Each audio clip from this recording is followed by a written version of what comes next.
운명을 점치는 관상학에는 이런 말이 있습니다. 사람이 돈을 쫓으면 부자 되기 어렵지만 돈이 사람을 찾아오면 부자 되기 참 쉽다. 여러분을 진부티 관상학에 초대합니다. 진부티 관상학. 먼저 복이 있는 선부터 알려드리겠습니다. 첫째, 남자는 손이 크고 살집이 두껍고 단단하며 힘이 있고 투박하면 좋습니다. 남자는 집안의 기둥이자 대들보입니다. 그래서 남자는 손이 크면 힘이 셀 뿐만 아니라 기품이 넘치고 창의력이 뛰어납니다. 당연히 복도 있습니다. 여자의 손은 정반대입니다. 남자는 손이 커야 좋고 여자는 작아야 좋습니다. 여성의 손은 작고 살집이 조금 있고 도톰하고 단단하다면 더욱 좋습니다. 운명 관상학에 이런 말이 있죠. 남자는 손이 크면 재물을 거머쥘 수 있고 여자는 손이 작으면 보석을 셀 수 있다. 그럼 두 번째, 손금은 선명할수록 좋습니다. 누구나 굵은 손금이 몇 갈래 있습니다. 그러나 잔손금이 더 많죠. 보통 운명을 결정하는 것은 손의 전체적인 생김새입니다. 손금만 놓고 보면 굵은 손금이 운명을 주도합니다. 손금이 선명하고 굵은 사람은 두뇌가 명석합니다.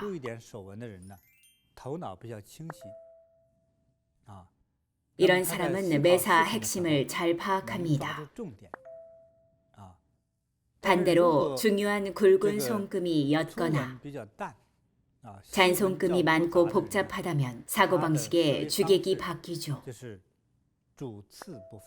중요한 일에 집중하지 않고 소홀히 대합니다.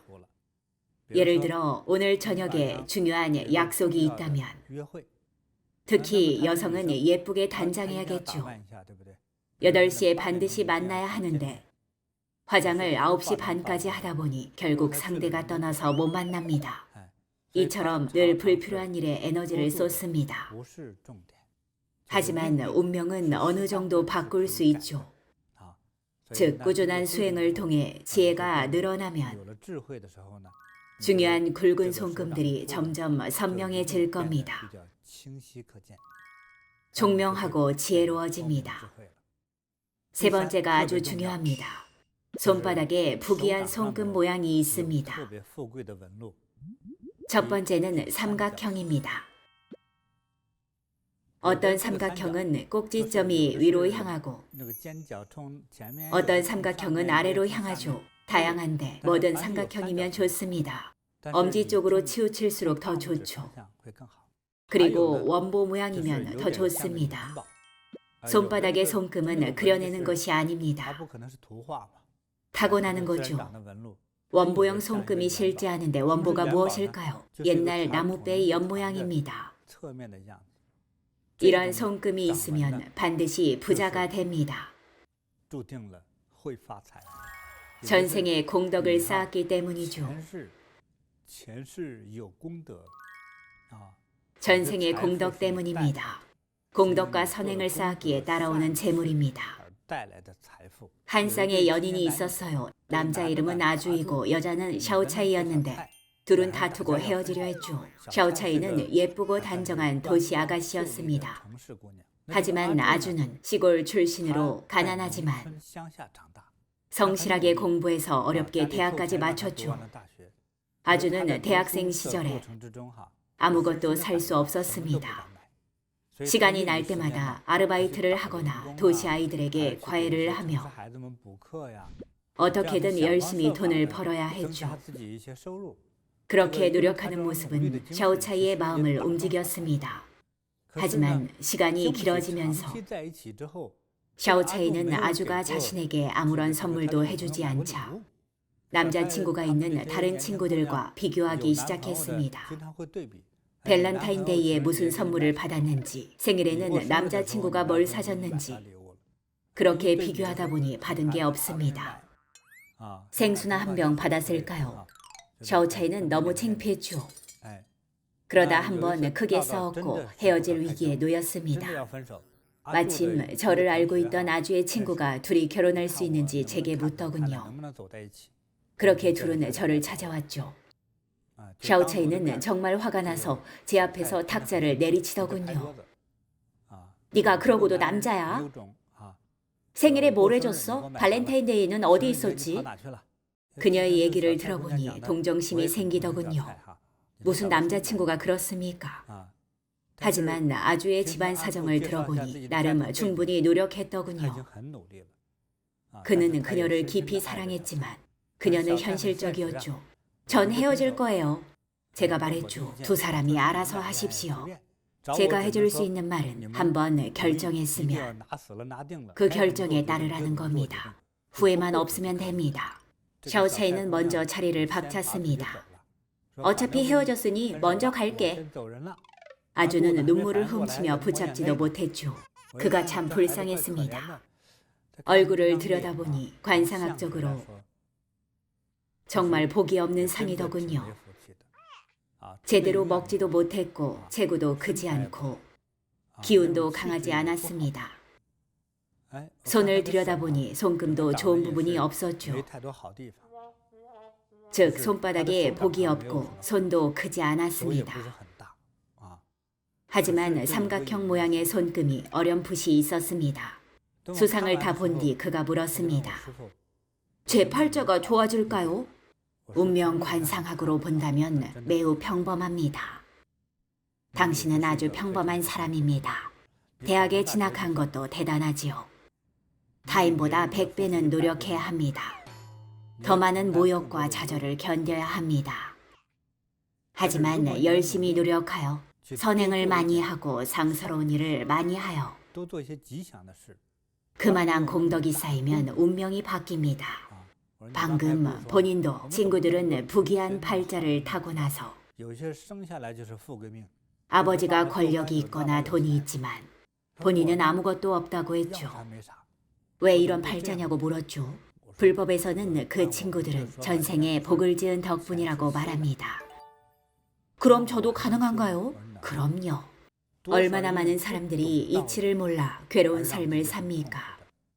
이치를 모르기 때문에 중병에 시달리고 이치를 모르기 때문에 스스로 인생을 막 살며 타락합니다. 제가 설법하는 이치와 법문 그리고 방법을 널리 공유하는 것이 곧 공덕을 쌓는 일입니다. 한 사람을 살리는 것이 7층 불탑을 쌓는 것보다 낫죠. 아주는 직업을 구할 때도 보적이 시골로 되어 있다 보니 남들은 100만 원 받는 월급을 50만 원밖에 못 받았습니다. 전 말했죠. 어떻게든 견디십시오. 견뎌야 할 고생입니다. 쌓아놓은 덕이 많지 않으니까요. 시골에서 태어난 것을 어떡합니까? 더 노력하십시오. 더는 못하겠어요. 반드시 해야 하고 잘해야 해요. 그 분야에서 최고일수록 좋습니다. 지금 회사에서 본인의 실력이 최고입니까? 아니요, 이제 사회초년생인걸요. 그러니까요. 그 분야에서 만사에 능한 최고가 되어야 합니다. 어떻게 해야 할까요? 목표를 세우면 할 수 있습니다. 그는 저의 말을 듣고 그대로 따랐습니다. 어느 날 찾아와 사업을 하고 싶다더군요.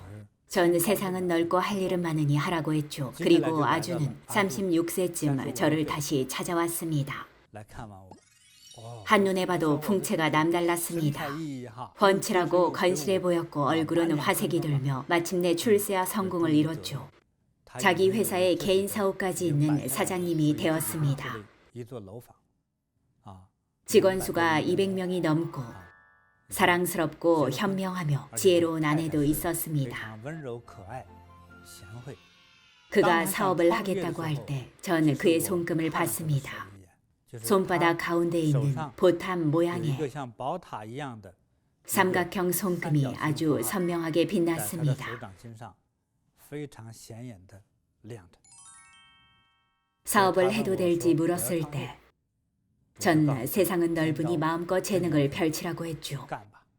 바로 그때 재물이 그를 찾아오기 시작했습니다.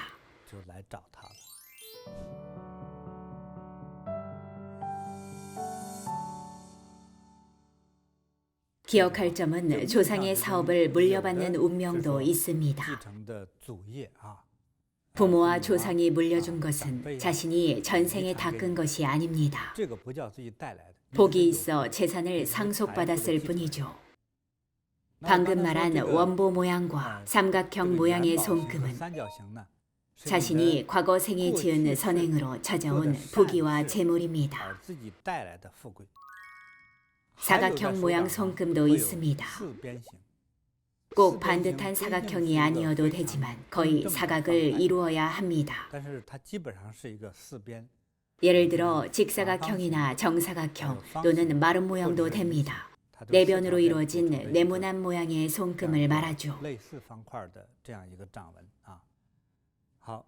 저의 관상학, 특히 수상학에서 삼각형은 금전을 의미하고 사각형은 권력을 나타냅니다.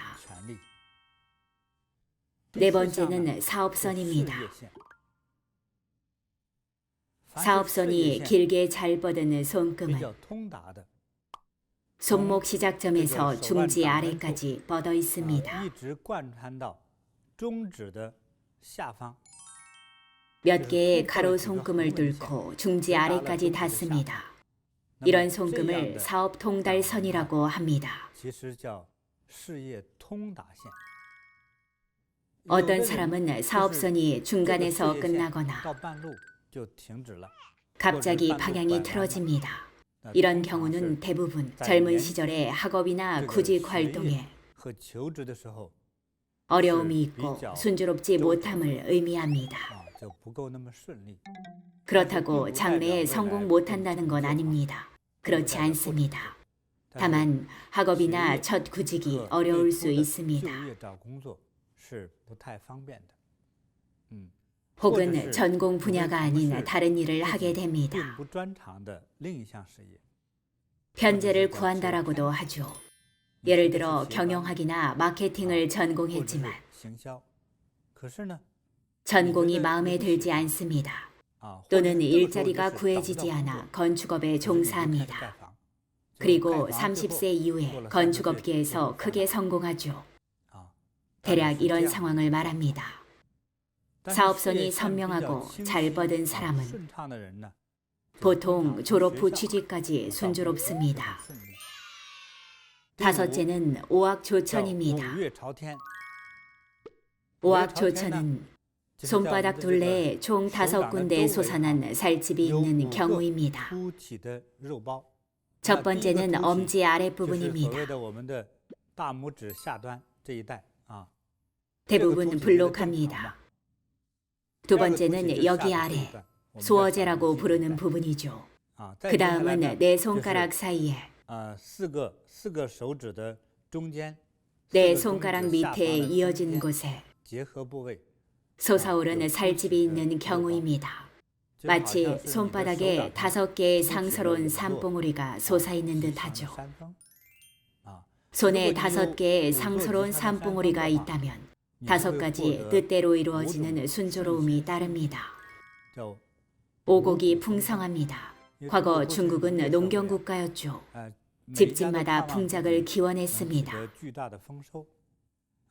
오곡은 5가지 곡식입니다. 여름부터 가을까지 곡식을 충분히 거둔다면 집안에 먹을 것이 있고 부유합니다. 마지막은 6째입니다. 새끼 손가락 길이가 3관을 넘으면 먹고 입을 걱정이 없습니다. 새끼 손가락은 우리 손에서 가장 짧은 손가락입니다. 새끼 손가락의 끄트머리가 무명지의 관절선을 넘었는지 봅니다. 대부분은 넘지 않고 넘은 사람은 드물 겁니다. 그런 운명은 입고 먹을 걱정이 없습니다. 이 역시 부귀함이죠. 오늘은 부귀한 수상을 말씀드렸습니다.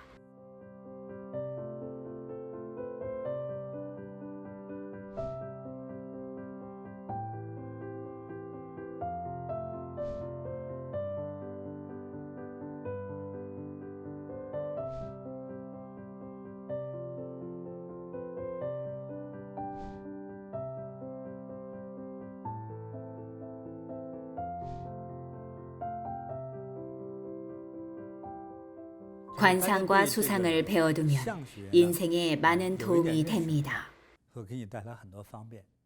배우자를 찾거나 친구를 사귈 때, 사장을 파악하거나 직원을 고용할 때, 사업 파트너를 선택할 때 상대를 제대로 알아야 합니다. 막상 일이 터진 뒤에야 왜 진작 알지 못했는지 후회합니다. 따라서 관상학과 수상을 배우면 지식이 늘어날 뿐만 아니라 사람에 대해서도 잘 알 수 있습니다. 잊지 마십시오. 진부티 관상학입니다. 마음에 드신다면 좋아요, 공유, 구독과 댓글 부탁드립니다. 더욱 알찬 내용으로 다음 시간에 뵙겠습니다.